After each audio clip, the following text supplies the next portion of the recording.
जरूरी सूचना है आप सभी स्टूडेंट्स के लिए। स्टडी फॉर सिविल सर्विसेज का Android app Google play store में आ चुका है, उसको प्लीज तुरंत इंस्टॉल कर लीजिए। और अगर आप स्टडी फॉर सिविल सर्विसेज के सिर्फ ऐप से कोई भी कोर्स, कोई भी पीडीएफ परचेज करते हैं तो उसमें अप्लाई कूपन, अगर आप ज्ञान सर जो है आप उसमें अप्लाई करते हैं, ये कूपन कोड है, तो उसमें 20% फीस तुरंत माफ हो जाएगी। मतलब 20% डिस्काउंट तुरंत उसमें लग जाएगा। ज्ञान सर लिखना है, नॉर्मली ज्ञान सर स्मॉल लेटर में है सब कुछ, कोई स्पेस नहीं, कोई कॉलम नहीं, सिर्फ ज्ञान सर GYANSIR। इस तरह से अगर कूपन कोड लगाते हैं आप ऐप में बाई करने से पहले, जो अप्लाई कूपन वाले में आता है, तो 20% का डिस्काउंट तुरंत मिलेगा। वीडियो देखिए। तो दोस्तों मॉडर्न हिस्ट्री की सीरीज स्टार्ट करी है मैंने इस चैनल पे, और पिछली वीडियो में मैंने आपको ये बताया था कि जितनी भी आपकी यूरोपियन कंपनी थी वो भारत में आप ये समझो व्यापार ट्रेड करने आई थी कि यहाँ पे सामान सस्ता खरीदेंगे और यूरोप में जाके महंगा बेच देंगे।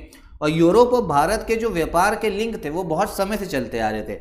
दो रास्ते थे मेन व्यापार करने के। एक था भारत से निकलो, ये पर्शियन गल्फ जो फारस की खाड़ी दिख रहा है, पर्शियन गल्फ होते हुए या जमीन के रास्ते आप यूरोप पहुंचो। दूसरा रास्ता था जो अब ये लाल सागर दिख रहा है, रेड सी से पहुंचो, रेड सी से जमीन का लुक, फिर समुद्र के रास्ते यूरोप पहुंचो। ठीक है, दो रास्ते। और एक पूरा था जो जमीनी मार्ग था, सेंट्रल एशिया पहाड़ों से होते हुए जाना था। लेकिन ये भी बताया था मैंने पिछली वीडियो में कि 1453 में जो ये टर्की में जो ये वाली जगह है, जो टर्की में काफ़ी इंपॉर्टेंट जगह है, कॉन्स्टेंटिनोपल, जो आज के समय में इस्तांबुल नाम से जाना जाता है, इधर वो तुर्कों के पास चला गया। उसके बाद में व्यापार जो है, जो ये वाले रूट थे, पर्शियन गल्फ, एक ये वाला रूट और एक ये लाल सागर वाला रूट, इस पे भैया इंडिया और यूरोप के रिलेशंस पे लग गई रोक। ठीक है, मतलब बहुत ज़्यादा दिक्कत आने लग गई। तो फिर जो है आपका पोर्टुगल और स्पेन वालों ने क्या करा, एक नया आपका जो मार्ग था वो खोजा। वो कौन सा था? पूरा अफ्रीका का चक्कर लगा के जो नीचे जो ये जगह दिख रही ये है केप ऑफ गुड होप। यहाँ से आए और पूरा ऐसे करके भारत पहुंचे। ठीक है, और कहाँ पे आए थे? जो कैलीकट जगह थी आपकी, कैलीकट कहाँ? केरला में पड़ता है। ठीक है, यहाँ पहुंचे ये कौन? सबसे पहले कौन आया था? पुर्तगाली आए थे। और यहीं से हम सीरीज अपनी जो है आगे स्टार्ट करते हैं। ठीक है, इससे जो आपके पुर्तगीज थे, जो आपके पुर्तगाली थे, सबसे पहले भारत में हमको देखने को मिलते हैं पुर्तगाली। ठीक, क्या बोला जा रहा है? यूरोप वासियों में सर्वप्रथम पुर्तगीज भारत सबसे, देखो सबसे पहले अगर पूछा जाए सबसे पहले कौन आया तो पुर्तगाली आए। ठीक है, कैसे आए थे? मतलब कौन सा रास्ता काटते हुए आए थे? जो उत्तम आशिया अंतरीप का चक्कर। ये उत्तम आशिया अंतरीप क्या है? जो मैंने आपको ये बताया, जो ये नीचे वाला रीजन दिख रहा है, इसी को बोलते हैं उत्तम आशिया अंतरीप, केप ऑफ गुड होप। ठीक है, इस वाले मैप में भी अगर आप चलो इसमें तो नहीं समझ में आएगा, मैं इसी में आपको समझा दे रहा हूँ। जो ये पूरा रूट है, जो ये नीचे वाला जगह है ये, ठीक है, ये जो जगह है केप ऑफ गुड होप, इसको ही हम हिंदी में क्या बोलते हैं? क्या बोला जाता है? उत्तम आशिया अंतरीप। यहीं का पूरा चक्कर काट के जो है पुर्तगाली आए। तो कौन आया था? वास्को डा गामा। ठीक, का चक्कर काटते हुए अब्दुल मनीद, इसका दूसरा नाम अब्दुल माजिद भी था। ठीक है, अब्दुल मनीद जो था भैया गुजराती आपका पथ प्रदर्शक था। मतलब ये पायलट था। पायलट का मतलब ये हो गया हवाई जहाज उड़ाने वाला नहीं, जो मतलब रास्ता दिखाता था। की सहायता से 17 मई 1498 को कालीकत के प्रसिद्ध बंदरगाह पे कप कदाबू नामक स्थान पर वास्को डी गामा पहुंचा। ठीक, तो पहली चीज तो आपको ध्यान रखनी है, सबसे पहले भैया भारत में कौन आया? पुर्तगाली आए। ठीक है, पोर्टुगीज आए। और पोर्टुगीज में भी कौन आया? वास्को डा गामा। जो मैं बताता जा रहा हूँ उसको या तो लिखते जाओ या मन में बसाते जाओ। कब आया? 1498 में। ठीक, किधर पहुंचा? कैलीकट। अब और लोगों को लगता है कैलीकट जो है कलकत्ता है, कलकत्ता नहीं है, कैलीकट है आपका जो ये केरला में एक, इधर आपको एक बंदरगाह दिखेगा। ठीक है, और किसकी सहायता से आए थे? एक आपका गुजरात का पथ प्रदर्शक था अब्दुल मनीद, इसको अब्दुल माजिद भी बोलते थे। ठीक है, ये चीज ध्यान रखना है आपको। फिर क्या बोला जा रहा है आगे? कालीकत में बसे हुए अरब व्यापारियों ने उसका विरोध किया। किसका? पुर्तगालियों का। ठीक है, क्योंकि अरब और जो पुर्तगाली थे इनके बीच में ना एक वो चलता था 36 का आंकड़ा। लेकिन उस समय पे जो कालीकत के राजा थे वो हिंदू थे। ठीक है, और उनको जामोरिन भी बोला जाता था। क्या? जामोरिन। ठीक है, उनको उनकी यही पैतृक उपाधि थी। उसका हार्दिक स्वागत किया और उसे मसाले एवं जड़ी बूटियों इत्यादि ले जाने की आज्ञा प्रदान करी। किसको? वास्को डा गामा को। फिर से समझो। ठीक है, मैंने आपको क्या बताया? वास्को डा गामा है 1498 में कैलीकट पहुंचा।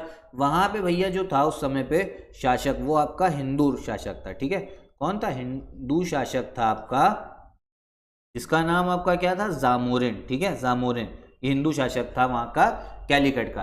तो वहां पे पहले से कौन लोग थे? आपके अरब लोग थे, जिन्होंने भैया मना किया कि ये पुर्तगालियों को भैया ना करो बुलाओ। लेकिन जामोरिन ने क्या करा, जो आपके कैलीकट का ही था राजा, इसने पुर्तगालियों को क्या करा? वास्को डा गामा का स्वागत किया और बोला कि आओ भैया, क्या लेने आए हो? व्यापार करने आए हो ना, ले जाओ हमसे मसाले। और जो मसाले थे, मसाले कौन से मसालों की बात हो रही है?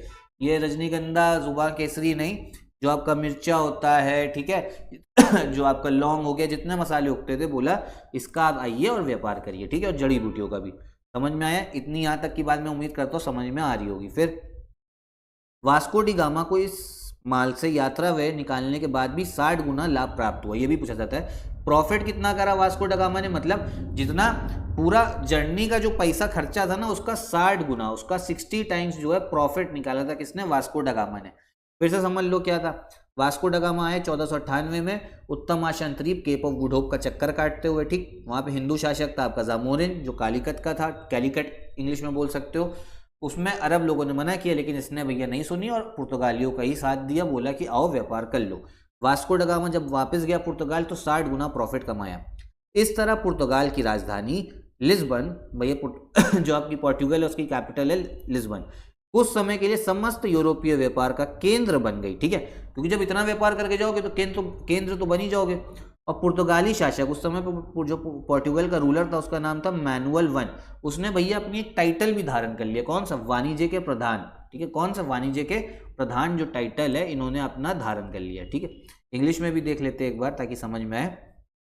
वास्को डी गामा पहुंचा, 60 गुना प्रॉफिट इसने कमाया, और जो उस समय पे पोर्टुगल के जो पुर्तगाल के रूलर थे मैनुअल वन, उन्होंने भैया टाइटल ले लिया हेड ऑफ कॉमर्स का, ठीक। यहाँ तक तो मैं उम्मीद करता हूँ आप लोग को समझ में आ रहा होगा, याद भी हो रहा होगा। फिर क्या है? अच्छा देखो सबसे पहले मैंने आपको बता दी वास्को डी गामा आया 1498 में। उसके बाद क्या कोई पुर्तगाली आया? ये तो चला गया भैया अपना पूरा अपना मसाले सारे लेके। उसके बाद 1500 ईस्वी में आते हैं कौन? Pedro Alvares Cabral. कौन आता है? Pedro Alvares Cabral. Pedro Alvares Cabral आता है, ठीक है। कब आता है ये? आपका 1500 में आता है, ठीक है। कौन? पेड्रो एल्वेरेस कैब्रल आता है, ये चीज ध्यान रखना। वास्को डी गामा के बाद में पेड्रो एल्वेरेस कैब्रल के नेतृत्व में द्वितीय पुर्तगाली अभियान कालीकट पहुंचा, वही कैलिकट में, ठीक है। इसने कालीकट बंदरगाह में एक अरबी जहाज पकड़कर जामोरिन को उपहार स्वरूप भेंट किया, ठीक है, समझिए भैया। दूसरा कौन आया 1500 में? फिर आया आपका कौन आया 1500 में? पेड्रो एल्वेरेस कैब्रल, ठीक है, पेड्रो एल्वेरेस कैब्रल, ठीक है। मैं सिर्फ नहीं लिख दे रहा हूँ। तो ये पहुंचे भैया यहाँ पे आपके कैलिकट में ही पहुंचे। क्यों? यहाँ पर अरबों का एक जहाज था, एक सेकेंड रुकिए जरा, हाँ, अरबों का एक जहाज था, तो उन्होंने पकड़ा, किसने? एल्वेरेस कैब्रल ने, पुर्तगाली। तो ये किसको? यहीं का जो शासक थे, कौन? कैलिकट, जिसे हिंदी में कालीकट भी बोलते हैं, उसको उपहार दे दिया, ठीक। फिर आगे देखो 1501 ईस्वी में वास्को डी गामा पुनः भारत आया तो देखो 1498 में तो आया ही है, फिर 1501 में भी वास्को डी गामा फिर से भारत लौटा। ये क्वेश्चन बहुत आता है, ये क्वेश्चन आरो यारो में आ सकता है। 1498 में 1501 में आया वास्को डी गामा, ठीक है। फिर 1503 ईस्वी में पुर्तगालियों ने कोचिन में पहली फैक्ट्री और पहला किला स्थापित किया। अब ये क्वेश्चन भी आता है कि भैया पुर्तगालियों की पहली फैक्ट्री कहाँ थी? तो ये थी आपकी कहाँ पे? कोचिन में। इसको मैं मैप में दिखाता हूँ आपको। तो देखो कोचिन में पहली फैक्ट्री थी। कोचिन कहाँ दिखेगा? देखो ये दिख रहा है, ये है कोचिन, ठीक है, ये रहा, एक सेकेंड रुको, ठीक है। तो ये जो है ये रहा आपका कोचिन, ठीक। कैलिकट का ये रहा कैलिकट आपका, जो मैंने बताया जहाँ पे लोग आ रहे थे व्यापार करने। तो पहली फैक्ट्री कब बनाई? 1503 में कोचिन में बनी, ठीक है, यहाँ किला भी बना दिया गया। और 1505 में दूसरी फैक्ट्री बनाई गई, कहाँ पे? कन्नूर में, ठीक है, कन्नूर में। तो कन्नूर कहाँ पे? देखो ये दिखेगा आपको कन्नूर, ठीक है। इंग्लिश में कैनानौर भी बोल सकते हो, कन्नूर भी होता है, ठीक है, कन्नूर कैनानौर। तो ये चीज़ ध्यान रखनी है। तो पहली फैक्ट्री आपकी कोचिन हो गई, दूसरी फैक्ट्री हो गई कन्नूर में, ठीक। और उसी वर्ष 1505 में फ्रांसिस्को डी अल्मीडा को प्रथम पुर्तगाली वाइसरॉय बनाकर भारत भेजा गया, ठीक है, मतलब गवर्नर या वाइसरॉय आप बोल सकते हो। तो देखो कुल मिला के कहानी अभी तक की इतनी है। देखो अगर मैं इसको एक बार समझाऊं, एक बार एक्सप्लेन करूं, कुल मिला के जो पूरी कहानी है वो ये है जो आपको याद करनी है, क्योंकि इससे क्वेश्चन जो है बन सकता है, ठीक है। देखो 1498 में कौन आए? 1498 में आया Vasco da Gama, Cape of Good Hope पार करके आया। यहाँ पे हिंदू शासक मिला जामोरिन, उसने वेलकम किया, अरब लोगों ने मना किया था। फिर 1500 में आया पेड्रो एल्वेरेस कैब्रल, ये भी आपका कैलिकट पहुंचा, ठीक है। और इसका भी भैया इसने अरबों का एक जहाज पकड़कर जामोरिन को गिफ्ट कर दिया। इसके बाद में 1501 में फिर से आया वास्को डी गामा, ठीक। 1503 में पहली फैक्ट्री बनी कोचिन में।